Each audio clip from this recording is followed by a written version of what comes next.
bawat isa. Salamat sa panahon ngayong mga ito. Muli tayo magpapatuloy sa ating pinagbubulay-bulayan sa Aklat ng Juan. Pero bago ang lahat, tayo ngunay umawit ng kay buti-buti mo.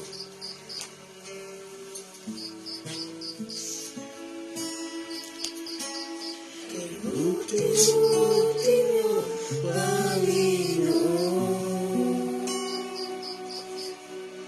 sa lahat ng oras, sa bawat araw, kayo'y laging tapat kong magmahal. Ang iyong kawa ay magpawalang kamisan pa. Ay buti-buti. Ay buti-buti niyo, Panginoon, sa lahat ng oras, sa bawat araw, kayo'y laging tapat kong magmahal. Ang iyong kawa ay magpawalang hanggang pinupuri. Sinasamba kayo,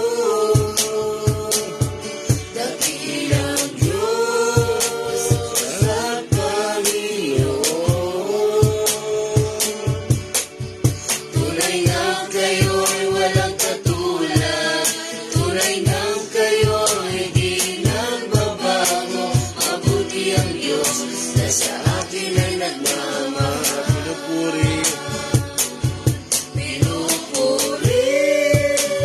Sinasamba kayo, dakilang Diyos at Panginoon. Tunay nga kayo ay walang katulad, tunay nga kayo ay di nagbabago. Mabuti ang Diyos na sa akin ay nagmamahal. Kay buti-buti mo mula sa umpisa. Kay buti-buti niyo, Panginoon, sa lahat ng oras, sa bawat araw, kayo'y laging tapat kong magmahal. Ang iyong kawa ay magpawalang hanggang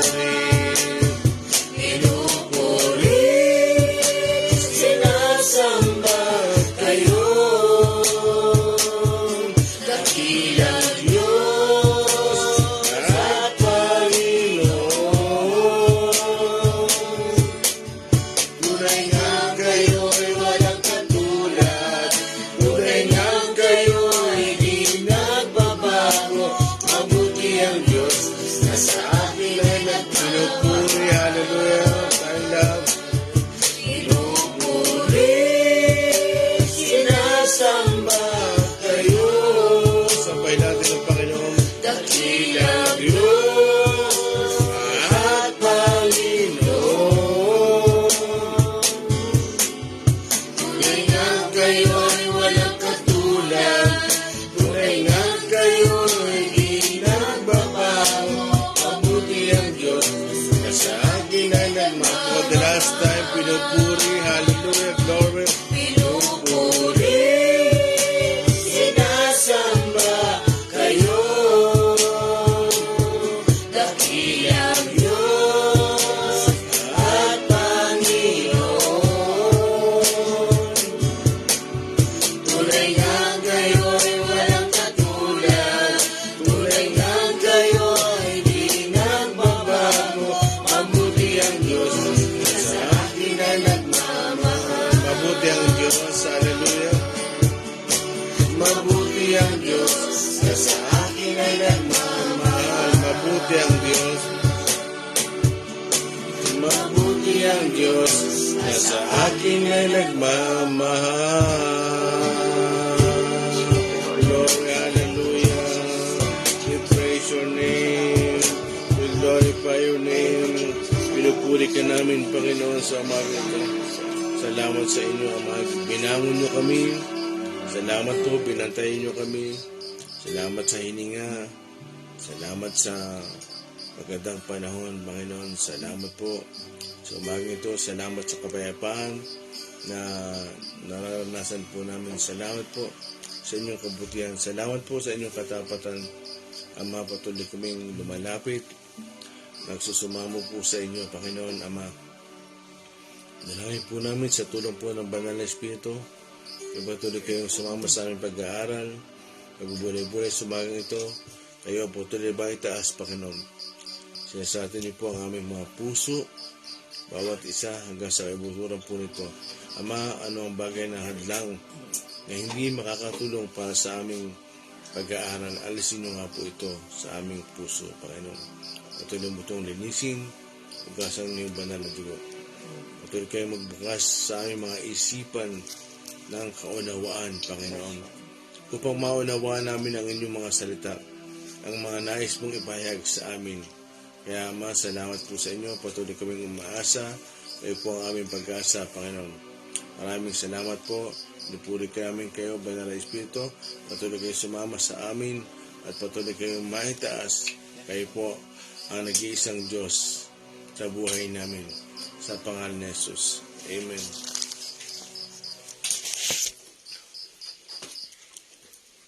Isang mapagpalang umaga po sa bawat isa. Nakasama po namin sa FB Live. Purihin po ang Diyos sa umaga na ito. Good morning po, Sister Aquino Raymar, Sister Morena Mateo, Sister Rizaldine Amenin Perez, Sister Josefina Lumapad, Sister Gina Yen, Brother Ivan Kier Tataro Castro, Brother Julius Regalado Sales, Sister Anita Katembong, Pastor Jojo Teruel, Brother JD Salarda at Sister Rochelle Nopre. Good morning po sa bawat isa sa inyo. Amen. Salamat sa Panginoon.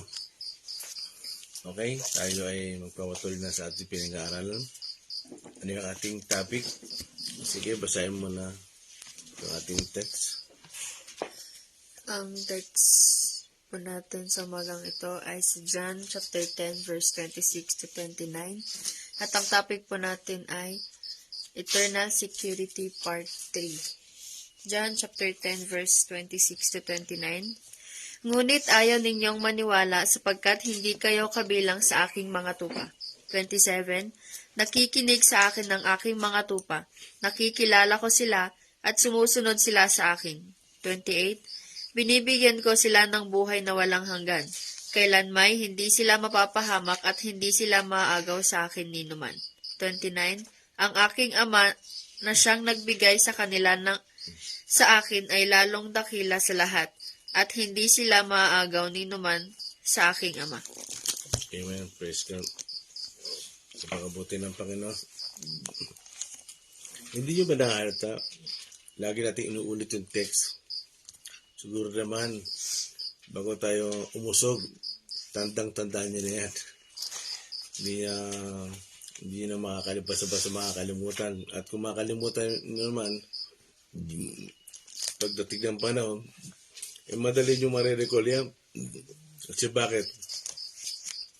Paulit-ulit, talagang itinatanim natin sa ating isipan. Amen? Unawaan nyo ba ako? Yun ang dahilan. At totoo, pwede tayong umusog, pero pilit nating binubulay-bulay ito. Kasi nga, napakalawak ng salita ng Diyos.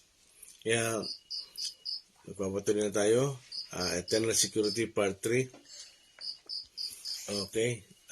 Verse 28 po na tayo to 29 sa rami.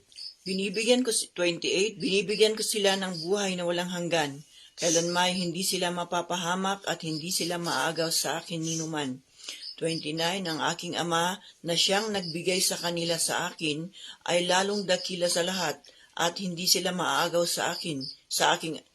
at hindi sila maaagaw ninuman sa aking ama. Amen.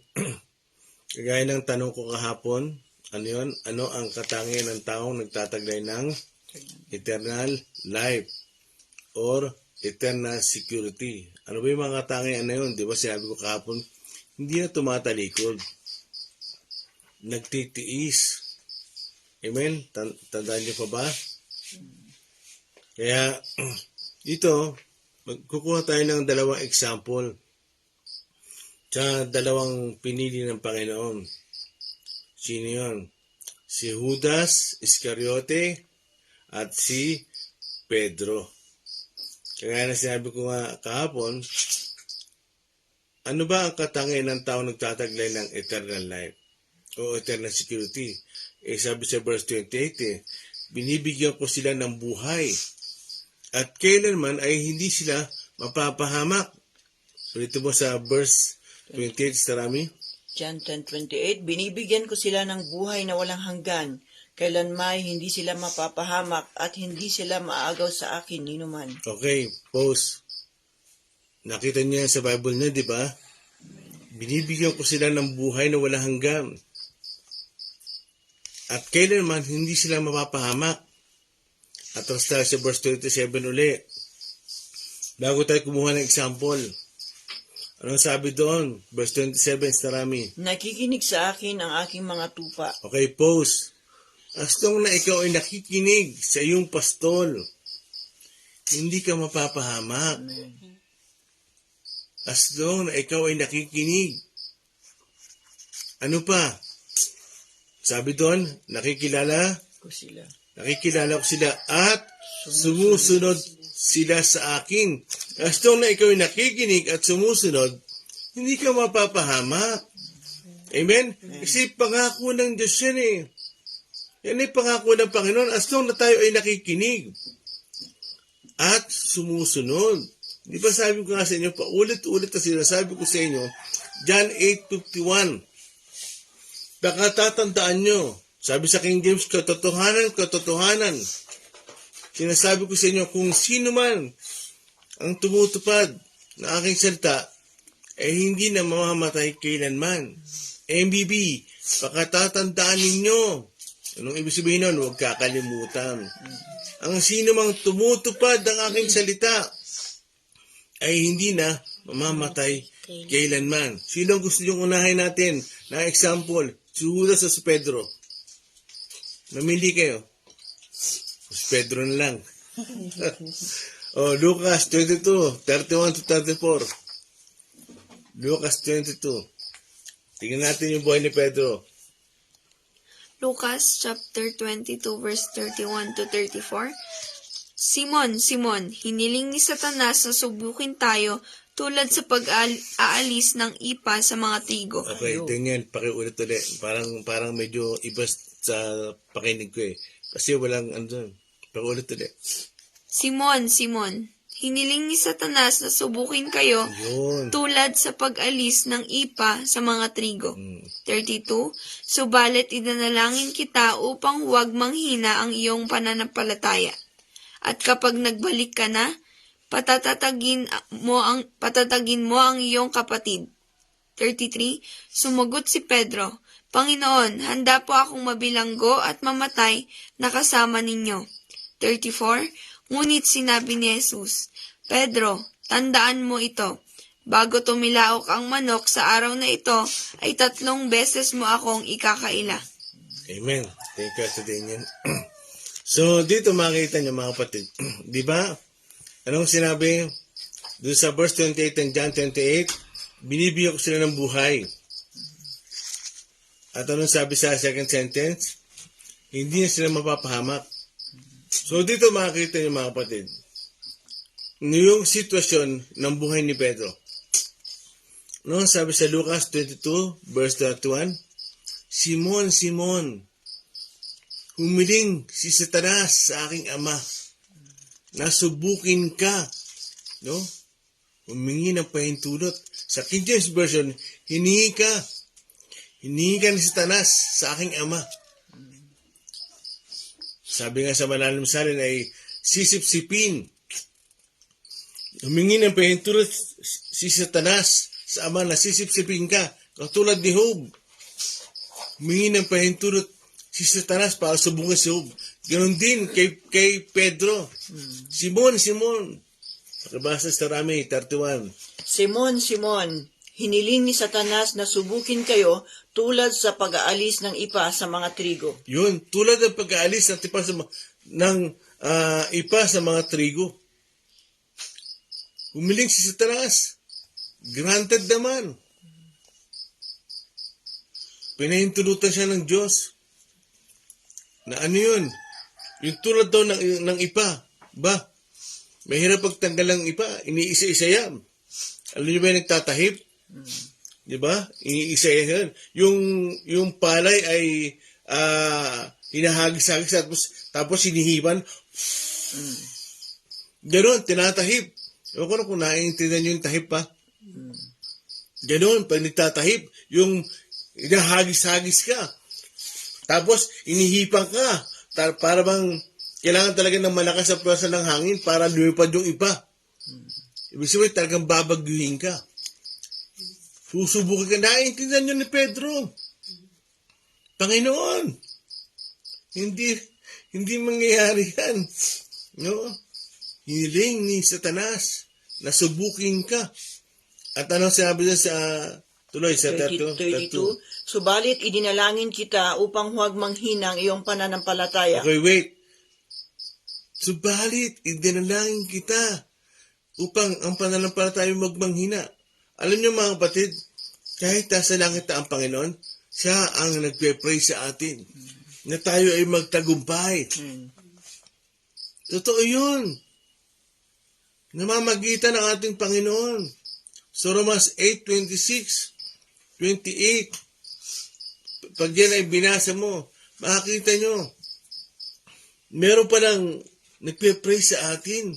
Kaya dyan sinabi ng Panginoon, nananalangin ako sa aking Ama na talagang huwag kang bumigay, huwag kang manghina. Anong sabi ng Trimester namin? At kapag nagbalik loob ka na, patatagin mo ang iyong mga kapatid. Makinig kayo mabuti. Tingnan nyo ito Anong sabi ng Panginoon? Nagpe-pray ako sa aking Ama na huwag kang manghina. At pag nagbalik loob ka na, mga kapatid, pag nagbalik loob ka na, hindi sinabing pag naibalik na kita. Ibig sabihin, hindi ang Diyos na magbabalik. Ang sabi doon, mga kapatid, titigan niyo yung salita. Pag nagbalik loob ka na, ibig sabihin, malalayo si Pedro. Mga kapatid, kaya sinabi dyan, pag nagbalik loob ka na, tayo pala magbabalik loob. Kasi lagi nakakondisyon sa isipan natin, yung hindi na tayo mapapahamak. Pag tayo ay lumayo, ibabalik tayo ng Ama. Pag tayo ay lumayo, ibabalik tayo ni Jesus. Lagi nakaganon ang isipan natin. Kasi bakit? Merong eternal security. Yan ang pinangahawakan ng marami. Daniel, pag lumayo ka na, ibabalik ka mismo. Hindi. Ikaw, pipiliin mo, babalik ba ako? Ulitin mo, Mr. Rami. Pag nagbalik, At kapag nagbalik loob ka na, patatagin mo ang iyong mga kapatid. yun, pag nagbalik loob ka na, choice mo pa rin yun. Choice mo kung lalayo ka, choice mo kung ikaw ay babalik, choice mo kung manghihina ka, o choice mo kung ikaw magpapalakas. Nakakondisyon kasi lagi sa isipan natin. Porque may eternal security tayo, secured tayo, alam mo, pag nalayo ka, ang alam mo lagi kang, dyan ka. Layo, dyan ka. Hindi tayo robot. Tandaan nyo, yung free will natin, talagang ine-exercise yan. Sa Genesis pa lang. Alam nyo ba kung talagang tayo ay ginawang robot? Walang pagkakataon si Eva na makapili. Pero ibinigay nga sa kanila yung pagkakataon na pumili. Kaya sabi dyan, Simon, pag nagbalik loob ka na, malinaw ba yung Tagalog? Pag nagbalik loob ka na, ibig sabihin pala, ikaw ang magbabalik loob. Kaya nga, kalimitan sinasabi ito ni Jesse, napakahirap lumayo. Kahit ako, mga kapatid, pag naumpisa mong lumayo at nabuhay ang laman na pinapatay mo, ang sinasabi ko sa iyo, kontrolado ka na ito. Kontrolado ka na ito. Yan dyan sabi ng Panginoon, pag nagbalik loob ka na, Anong sumunod? Patatagin mo ang iyong mga kapatid. Yung patatagin mo naman ang iyong mga kapatid. Ikaw ang magpapatotoo sa kanila na mabuti ang Diyos. Patatagin mo naman, i-encourage mo naman. Amen?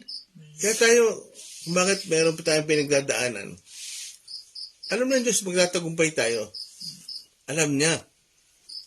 Pero tandaan niyo mga kapatid, tayo pa rin ang pumipili. Huwag nyo nga aalisin yan. Kahit tayo meron ng eternal security o eternal life, binigay sa atin ng Diyos yan. Pero tandaan nyo mga kapatid, di ba sabi ko nga sa inyo, isang kakilakilabot na bagay, Hebrews 10:31, isang kakilakilabot na bagay ang mahulog sa kamay ng Diyos. Mga kapatid, kung hindi ka tatalon, kung hindi ka lulundag, hindi ka mahuhulog. Hindi ka ilalaglag talaga ng Diyos. Pero tandaan mo, sa buhay natin ito, habang tayo nasa lupa, nililiglig tayo. Hindi, alam niyo mga kapatid, hindi bargain ang langit. Ang langit ay para sa mga nagtagumpay. At kung meron bang naliligtas, dahil sa nakakilala siya sa Panginoon dahil may sakit siya, biyaya ang tawag doon. Talagang biyaya. Kaya, diyan sinabi ng Panginoon, pinagpipray kita, Pedro. Simon, nagpipray ako na magtagumpay ka. At pag nagtagumpay ka, palakasin mo ang iyong mga kapatid. Sila naman ang isipin mo. Amen? Tandaan nyo, tayong lahat, bawat isa dito, isipin natin ang kapwa natin. Ang mga kapatiran, palakasin natin, huwag natin i-discourage. Amen? Hindi lang pastor. Hindi lang pastor dapat nag-i-encourage sa mga kapatiran. Tayong lahat, magkakapatid tayo. Ano sabi ni Pablo sa Galacia? Kung magkakagatan kayo, mauubos kayo. Amen? Alam mo, pag ikaw ay merong eternal life, talagang iisipin mo, paano ka magiging kagamit-gamit sa buhay na ito? Ang trabaho, ang negosyo, ang karir, ang bahay, ang magandang asawa, lahat yan iiwan mo. Lahat yan mawawala. Talaga wag nating ubusin ang trabaho, ang buhay natin sa trabaho. O sa anumang pangarap natin dito. Iiwan natin lahat yan. Alam nyo nga, pag ako'y nangingiti, pag may namamatay na senador, inubos niya ang buhay niya sa politika, sa karir. Tapos, ina-expect ko, pupunta ka ng langit. Ang ibig sabihin dito mga kapatid, pag inubos mo ang buhay mo sa karir, pag inubos mo ang buhay mo sa trabaho, sa anumang pangarap mo dito, ewan ko na lang. Kayo na magsabi, kayo na mag-isip. Kaya sabi ng Panginoon kay Pedro, balik tayo. Pag nakabalik ka na, tayo pala ang babalik. Hindi tayo ibabalik. Malinaw ba? Amen. Hindi tayo ang ibabalik. Iintayin ka ng Panginoon, bumalik. Naintindihan niyo ba ako? Amen. Tandaan niyo, pag lumayo kayo sa Panginoon, huwag niyo lang isipin na ibabalik kayo ng Diyos. Pero, tandaan niyo, naniniwala ko, nakukumbiktahin kayo ng Holy Spirit. Nakukumbiktahin kayo ng Espiritu Santo. Pero pag pinatigas mo yung damdamin mo, lagi mangungusap ang Holy Spirit. Balik ka na, mali yan. Mapapahama ka na, balik ka na. Mali yan. Pero pag pinatigas mo yung damdamin mo, ay mag-ingat ka. Huwag kang magmamalaki sa Panginoon. Dahil pag pinatigas ng Diyos ang damdamin mo, katulad di Paraon, patay ka. Nanuhan niyo ba? Kaya kahabagan talaga, biyaya talaga, na tayo ay laging kinukumbikta ng Holy Spirit at pinalalambot ng Diyos ang puso natin. Amen? Kaya sabi diyan, palakasin mo ang iyong mga kapatiran. Ano ang sakit ni Pedro? Pakitulis na namin. Verse 33, sumagot si Pedro, Panginoon, handa po ako mabilanggo at mamatay na kasama ninyo. Oh, tingnan mo. Kayabangan kagad dyan, mga kapatid. Isa sa katangian ni Pedro, mayabang. Matapang siya pero mayabang siya. Nasusukat kasi ang tapang. Nasusukat yan kung gaano ka katapang. Tingnan mo, pinasikatan niya kagad ng Panginoon. Kaya akala niya naman, hahanga sa kanya ang Panginoon. Pedro, kiniling ni Satanas, nasubukin ka, nasipsipin ka, naligligin ka. Pero dumalangin ako sa Ama na magtagumpay ka, na huwag manghina ang iyong pananampalataya. Pero pag nakabalik ka na, palakasin mo ang iyong mga kapatid. Now, anong sagot ni Pedro? Panginoon, magkasama tayo sa bilangguan. No? Pakiulit nga sa namin. Panginoon, handa po akong mabilanggo at mamatay na kasama ninyo. Yun, wow. Sisig talaga, hindi ako iiwanan nito. Si Angel, hindi ako iiwanan nito. Kaya yung mga, minsan, hindi na ako nagsasalita. Hindi ako believe sa mga tao. Pastor, hindi kita iiwan. Magkasama tayo habang buhay. Magugulat ka lang, siya pala ang unang nang iwan. Alam ng Panginoon, hindi mo siya pwedeng pasikatan. Anong sagot sa aming pakituloy? Verse 34 ng Lucas 22. Ngunit sinabi ni Jesus, Pedro, tandaan mo ito, bago tumilawak ang manok sa araw na ito ay 3 beses mo akong ikakaila. Amen. So, bakit sinabi ang bago tumilawak ang manok? Hindi yung manok ang andito, eksena. Bago tumilawak ang manok. Ano ibig sabihin nun? Ganun mo kabilis, ikakaila. Hindi ba tumitilawak ang manok? Kasi di ba ang manok, madaling araw? Madaling araw. Bago magmadaling araw, bago mag alas 3, di ba alas 3 sa manok? Yan ang orasan ko ngayon eh. Hindi ko kasi naaaninag yung oras. Kaya iintay ko tumilawak ang manok. Uy, alas 3 na. Pangalawang tilawak, 3:30. Kaya bago tumilawak ang manok, ano mangyayari? Naikailaan mo na ako. Naitatwa mo na ako.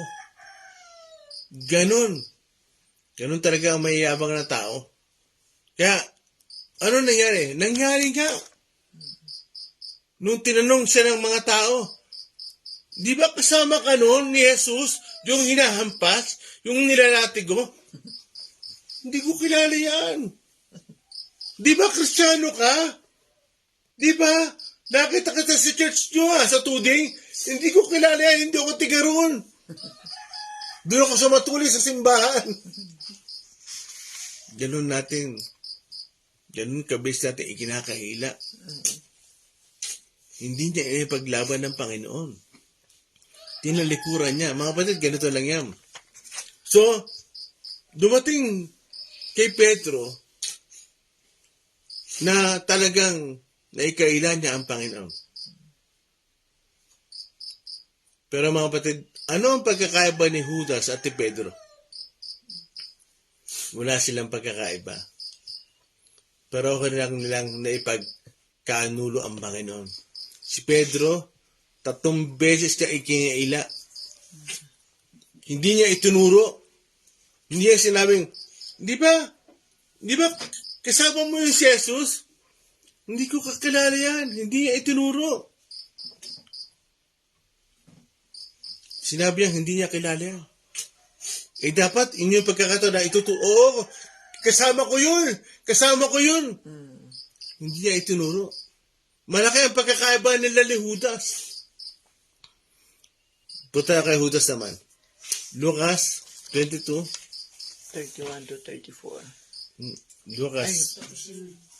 Mateo 26. Hindi, punta ko na. Lucas 22. 3, 4, 5. Basa. Ganyan.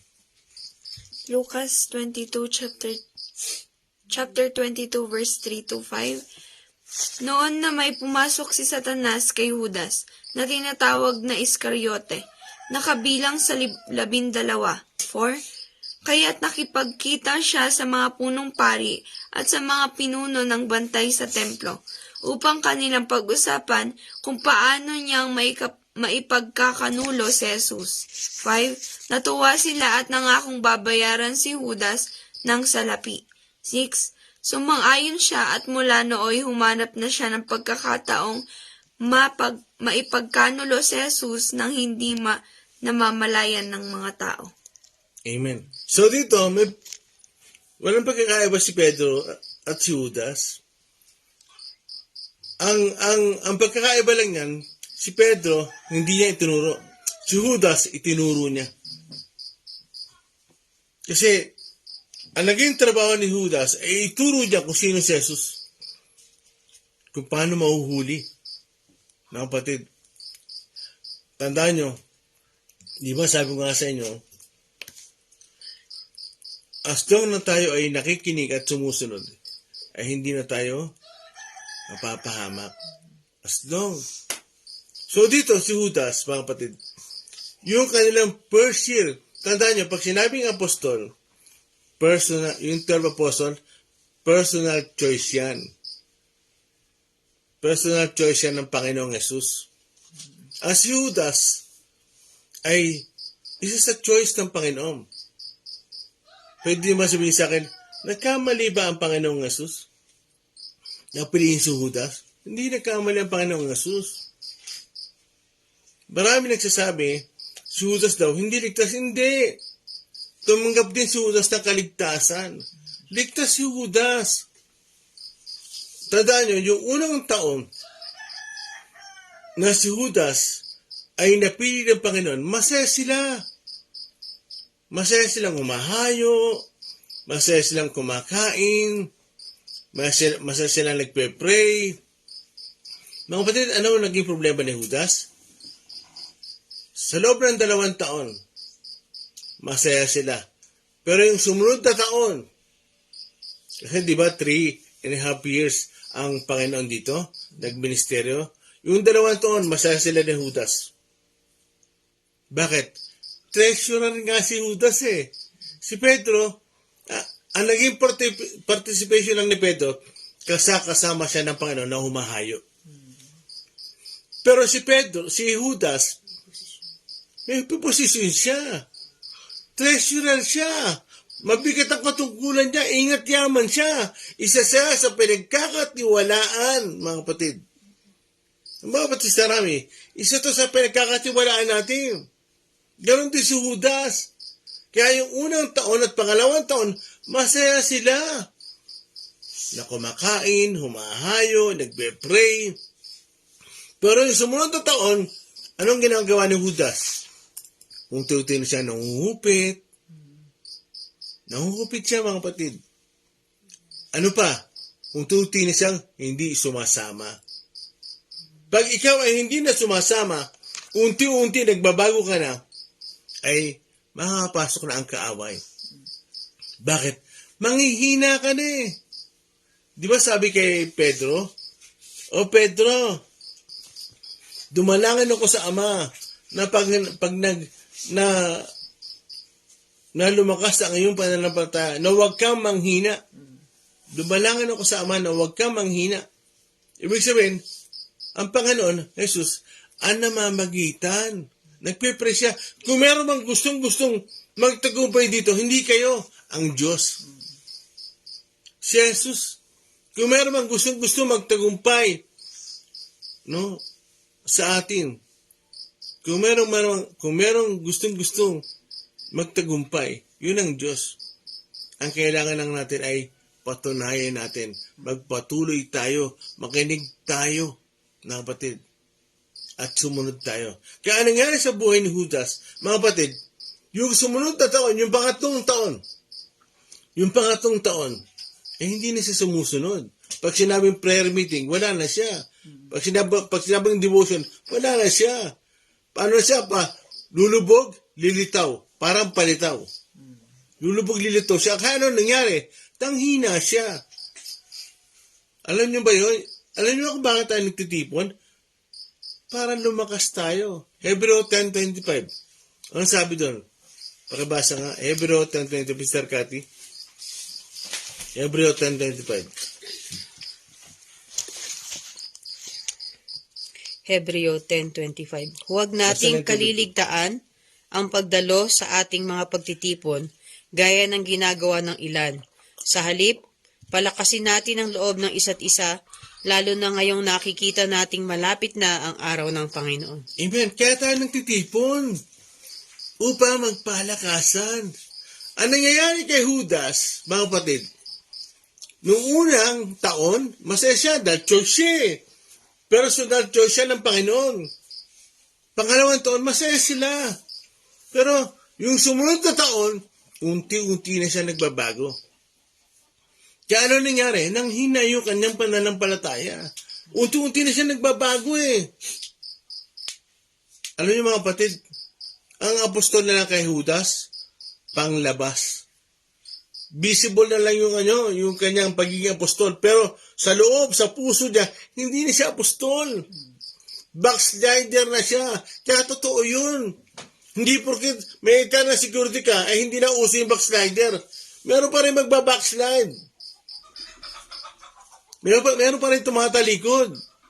Kasi nga, choice mo yan eh. Kaya nga tayo gusto natin, tayo ay lumalakas. Kasi ang unang kalaban mo, hindi naman si Satanas eh. Ang unang kalaban mo, sarili mo. Yan ang ayaw na ayaw ng Diyos. Yung masunod mo, yung sarili mo. Kasi talaga, ang magpapahamak sa atin, yung pagsunod natin sa ating sarili. Uulitin ko, ang magpapahamak sa atin, yung pagsunod natin sa ating sarili, hindi sa Panginoon. Kaya si Judas, mga kapatid, paroon lang silang sinubok. Ang problema kay Judas, mga kapatid, bas pinili niya na siya'y manghina. Hindi na siya sumasama. Yung kanyang katawan,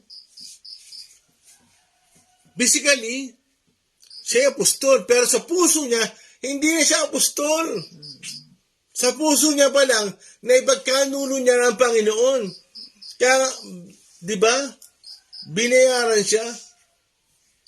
Binayaran siya para ituro niya ang Panginoon. Si Pedro, ay hindi niya itinuro na dapat kailangan niyang ituro na kasama ko yun. Kay Judas, itinuro niya para mahuli siya. Yun lang.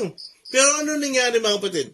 Given. Nagkasala si Pedro, nagkasala si Judas. Ano nangyari kay Pedro? Nagbalik siya. Nagbalik siya. Bumalik siya sa Panginoon. Kay Judas. Ano nangyari sa kanya? Hindi siya nagbalik. Mas pinili niya pang magpakamatay. Pinili niya sa sobrang hiya. Pag binasa niyo yan, mga kapatid, binayaran siya na ituro niya. Kaya ano nangyari sa kanya? Nagsisi siya, sabi doon. Pero totoo, hindi siya nagsisi. Pakibasa mga verse natin sa rami. Lucas 22, ulit, pakiulit. Lucas 22, 1 to 7 din yan. Pakiulit ulit dito. Lucas chapter 22 verse 1 to 7. Malapit nang ipagdiwang noon ang pista ng tinapay na walang pampaalsa, na tinatawag ding pista ng Paskwa. 2. Ang mga punong pari at mga tagapagturo ng kautusan ay naghahanap ng paraan upang mapatay nila si Jesus. Ngunit nag-iingat sila dahil natatakot sila sa mga tao. 3. Noon na may pumasok si Satanas kay Judas. Sige, pakiulit mo yan. Verse 3, noon na may pumasok si Satanas kay Judas, na tinatawag na Iscariote. Okay, pause. So dito mga kapatid, dagdag ko lang. Tandaan nyo, kung hindi nyo papapasukin si Satanas sa inyo, hindi papasok. Kaya pag nanghina kayo, at binigyan nyo siya na ng at binigyan nyo na si Satanas ng pahintulot na pumasok sa inyo, papasok yan. Bakit? Kasi nung time na yun, Ano nangyari kay Judas? Magnanakaw na siya. Hindi na siya sumasama sa pagtitipon. Di ba pag hindi kayo sumasama sa gawain, nangihina kayo? Ewan ko lang kung lumalakas kayo pag wala kayo sa gawain. Kaya dyan, pinahintulutan na ni Judas na makapasok sa kanya si Satanas. Kaya, may mga bagay siyang nagawa na hindi niya inaasahan. Kasi hindi na siya kontrol ng sarili niya. Kontrol na siya ni Satanas. Naunawaan niyo ba ako? Hindi niya pakituloy. Nakabilang sa 12. 4. Kaya't nakipagkita siya sa mga punong pari at sa mga pinuno ng bantay sa templo upang kanilang pag-usapan kung paano niyang maipagkakanulo si Jesus. 5. Natuwa sila at nangakong babayaran si Judas ng salapi. 6. Sumang-ayon siya at mula nooy humanap na siya ng pagkakataong maipagkanulo si Jesus nang hindi namamalayan ng mga tao. Amen. Okay. So, yung next verse natin. Yung mga verse natin. Sige, pakabasa. Mateo 27 verse 5. Inihagis ni Judas sa loob ng templo ang 30 pirasong pilak at pagkaalis doon siya'y nagbigti. Hindi. Pakiulit mo sa sa verse 1. Verse 1 po ng 27. Kinaumagahan, nagpulong ang mga punong pari at ang mga pinuno ng bayan kung paano nilang maipapatay si Jesus. Siya'y kanilang iginapos at tinala kay Pilato na gobernador. 3. Nang malaman ng taksil na si Judas na si Jesus ay nahatulang mamatay, nagsisi siya at isinauli sa mga punong pari at mga pinuno ng mga bayan ang 30 pirasong pilak. 4. Sinabi niya, nagkasala ako, ipinagkanulo ko ang dugo ng taong walang kasalanan. Ano ang pakialam namin sa iyo? Bahala ka sa buhay mo, sagot nila. 5. Inihagis ni Judas sa loob ng templo ang 30 pirasong pilak at pagkaalis doon, siya'y nagbigti. Okay. Thank you. Doon lang tayo. So dito, mabasa nyo, nagsisidang. Mga kapatid, ang totoo, hindi siya nagsisi. Pag tinignan mo sa Greek word, sa original Greek word, nagkaroon siya ng matinding kalungkutan. Matinding kalungkutan. Kasi ang nagsisi ay pagtalikod. Pagbabago ng isip. Change of mind. Pag sinabi nagsisi, change of mind. Metanoia. So, dyan, hindi siya nagsisi. Kasi dumating lang kay Judas yung matinding kalungkutan. Talagang binagabag siya ng konsensya niya. Ano nangyari sa kanya? Nagpakamatay siya. Hindi siya nanumbalik. Bakit? Kung siya ba ay magsisisi, patatawarin siya? Oo. Pag si Judas ay nagsisi, patatawarin siya. Bakit? Nakapako pa ang Panginoon. Sariwa pa ang pako. Nakapako pa siya. Hindi pa siya ibinababa sa krus. Mga kapatid, ang sabi niya, Ama, patawarin mo sila sapagkat hindi na nalaman ang kanilang ginagawa. Nagpapatawad na ang Panginoon. Kaya, tandaan nyo, kung darating kayo na magkakamali kayo, huwag kayong tubiling bumalik sa Panginoon. Ang nangyari kay Judas, mali.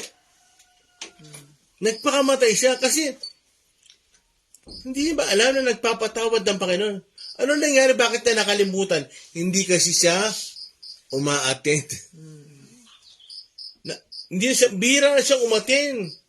Atin na siya, baka pag pinatawag, o sabihin mga kay Judas, kailangan ng budget, kailangan bumili ng pagkain. Kaya nakakalimutan niya. Mga kapatid, nasa krus pa lang ang Panginoon, nagpapatawad na. Kaya yan ang problema. Hindi siya nanumbalik. Now, tanong. May oras pa ba ako? 49. Tanong. Sabi daw nila, hindi raw tunay na naligtas si Judas. Hindi! Tunay siyang naligtas. Makinig kayo dito. Marami nagsasabi sa nag-interpret ng verse 10, hindi raw kasi tunay na naligtas si Judas. Hindi, tunay siyang naligtas. Masaya siyang umahayo. Ingat yaman siya. No, treasurer siya. Now, ang tanong ko, nagkamali ba si Jesus nang piliin si Judas? Hindi po. Ha? Hindi po. Bakit? Nagpakamatay siya. Hindi siya nakabalik. Choice. Nakapatid, bakainin kayo. Si Jesus hindi nagkakamali. Tama, personal choice niya si Judas. Sino nagkamali? Si Judas ng pagpili. Si Jesus hindi nagkamali. Ang nagkamali, si Judas. Bakit? Pwede siyang bumalik. Pwede siyang bumalik sa Panginoon. Pwede siyang bumalik loob. Pero sa halip na humingi siya ng tawad, ano nangyari sa kanya? Nagpakamatay siya.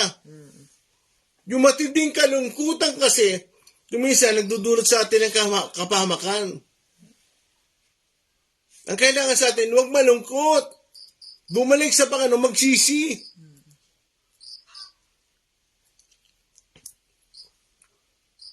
Nanuhan niyo mga kapatid? Si Judas ang nagkamali ng pagpili. Hindi siya nagbalik loob sa Panginoon. Di ba ano sabi kay Pedro? Pedro, pag nagbalik loob ka na, di ba nalayo din si Pedro?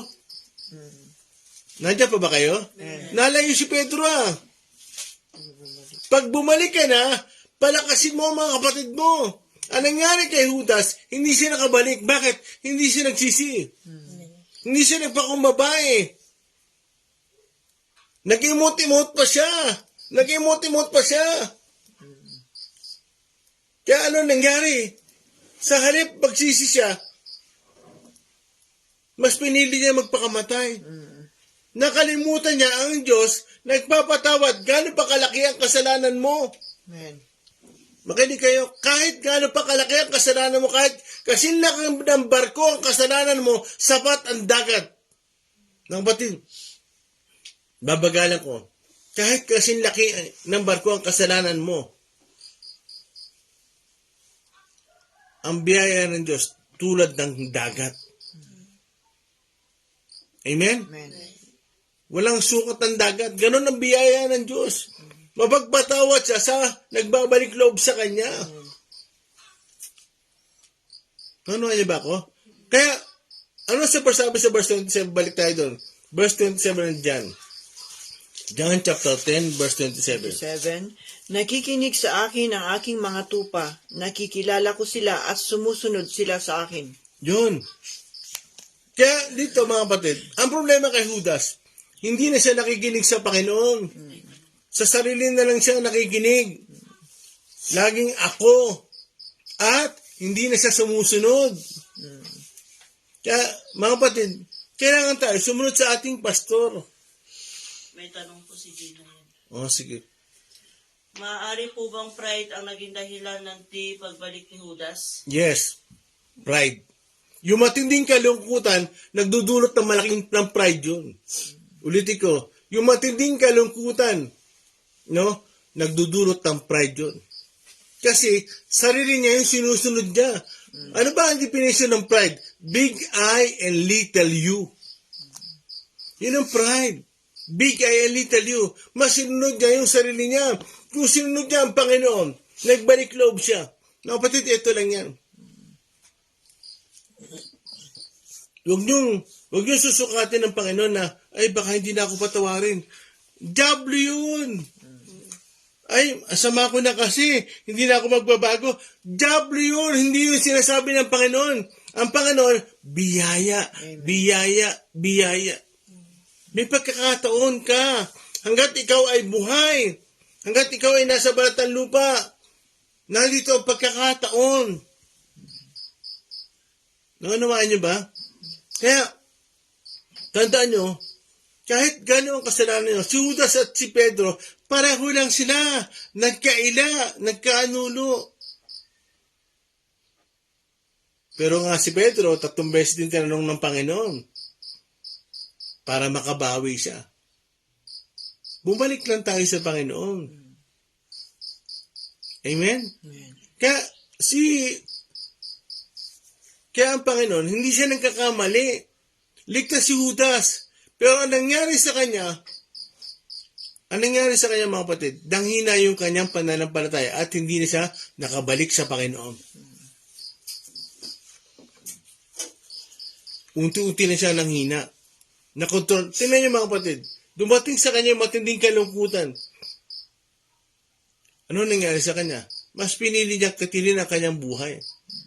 Hindi ganon. Anong lesson dito? Alam nyo na kayo ay merong eternal security. Mga kapatid, ang dapat gawin natin, pag kayo ay merong eternal security, ang kailangan natin makinig at sumunod. As though na ikaw ay nakikinig at sumusunod, ligtas ka. Amen. Ulitin ko, as though na ikaw ay nakikinig at sumusunod, ligtas ka. Kanino nakikinig? Sa Panginoon. Sa Holy Spirit. Ligtas ka. Tandaan nyo, like ko sinasabi sa inyo, paulit-ulit, your choice is your destiny. Amen? Ganyan nangyari kay Judas. Mas pinili niya pang magpakamatay kaysa magbalik loob sa Panginoon. Kaya kailangan talaga, para maiwasan yan, huwag tayong magliliban sa pagtitipon. Magbasa tayo ng Bible, mag-pray tayo. Para lagi tayong may word of wisdom. May knowledge. Pag nangihina ka, biglang mayroon darating na wisdom sa'yo. Hindi kita iiwan, ipababayaan man. Magtatagumpay ka. Pag ikaw hindi nagbabasa ng Bible, hindi na ka nagpe-pray, paano ka makakarinig ng salita? Baka salita ng kapitbahay mo yan. Amen? O, sige, tutuloy natin bukas. Wala na tayong oras yata. 57. Okay, mga kapatid, ganito lang yan. Gano'n man kalaki ang kasalanan natin, kasing barko man yan, tandaan nyo, napakalawak ang biyaya ng Diyos. Balik lang sa Panginoon. Huwag na kayong mag-imot-imot. Huwag na kayong magtampisaw. Balik lang sa Panginoon. Lord, nagkasala ko sa iyo. Ang laki ng kasalanan ko. Tandaan niyo mga kapatid, ang Panginoon, na doon siya sa pusong totoong nagsisisi. Amen? Awitin natin. Ibuti-buti mo. Mabuti ang Diyos mga kapatid. Mr. Kati? Ibuti niyo, Panginoon, sa lahat ng oras, sa bawat araw, kayo'y laging tapat kung magmahal. Ang iyong kaawat magpawalang hanggang pinupuri, hallelujah. Pinupuri, sinasamba kayo. Dakilang Diyos ang Panginoon. Tunay nga kayo'y walang katulad. Tunay nga kayo'y hindi nagbabago. Mabuti ang Diyos na sa akin ay nagmamahal. Minsan pa pinupuri, hallelujah. Pinupuri, sinasamba kayo. Dakilang Diyos at Panginoon. Tunay nga kayo'y walang katulad. Tunay nga kayo'y di nagbabago. Mabuti ang Diyos na sa akin ay nagmamahal. Mabuti ang Diyos. Mabuti ang Diyos na sa akin ay nagmamahal. Mabuti ang Diyos.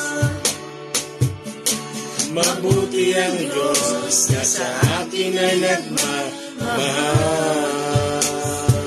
Glory. Salamat ka tayo sa ating Panginoon. Hallelujah. Salamat sa inyong kahabagan. Salamat sa inyong biyaya. Lord God, kung meron mang unang-una na gusto magtagumpay kami Yun ay kayo, Panginoon. Kayo po. Salamat po, Holy Spirit. Sister Cathy. Praise you, Jesus. Hallelujah. Purihin ang iyong dakilang pangalan, Panginoon. Salamat sa inyo, Panginoon. Hallelujah, hallelujah. Tulungan niyo po kami na hindi lang tagapakinig, kung hindi maisagawa namin ito.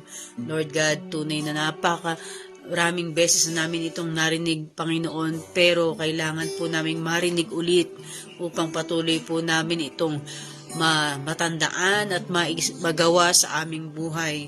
Salamat sa inyo, Panginoon. Dalayan ko kami ay maging tapat, Panginoon, sa inyo. Magawa namin ang inyong pinagagawa sa amin, Panginoon. Ang inyong pakikinig, Panginoon, at pagsunod. Tulungan niyo po kami, Panginoon, na ito'y hindi bitawan, Panginoon, kung hindi lagi namin itong isa puso at araw-araw itong aming layunin. Hindi mahirap ni komplikado, Panginoon, ang mga binibigay mo sa aming gagawin. Simple lamang ito, Panginoon, pero kailangan lang naming sumunod. Salamat sa inyo, Panginoon. Tulungan mo kami maging matibay, matatag, Panginoon, at tulungan mo kaming lumalim sa inyong salita at ikay lagi naming ibigin at hanapin, Panginoon. Salamat po, Panginoon, sa inyong mensahe ngayong umaga. Dalangin ko ang bawat isa na nakapakinig nito ay patuloy niyo pong samahan, patuloy niyo pong gabayan, at tulungan niyo kaming makasunod at makagawa, Panginoon, ng sinasabi mo, hindi sinasabi ng kaaway sa amin. Salamat sa inyo at ang aming dinadaanan, Lord. Magbigyan mo kami ng katalinuhan, Lord, na piliin ang landas mo, Panginoon. At nanumang bulong sa amin ng kaaway, Lord, ay amin pong i-resist, Panginoon. Salamat sa inyo, Panginoon. Patuloy na pagpapala sa aming tagapanguna. Ikaw ang patuloy na magpahayag sa kanya ng bibitawan niya rin para sa gawain na ito. Sa inyo pong papulit pa sa salamat sa pangalan ni Jesus. Amen. Amen. Magandang umaga po.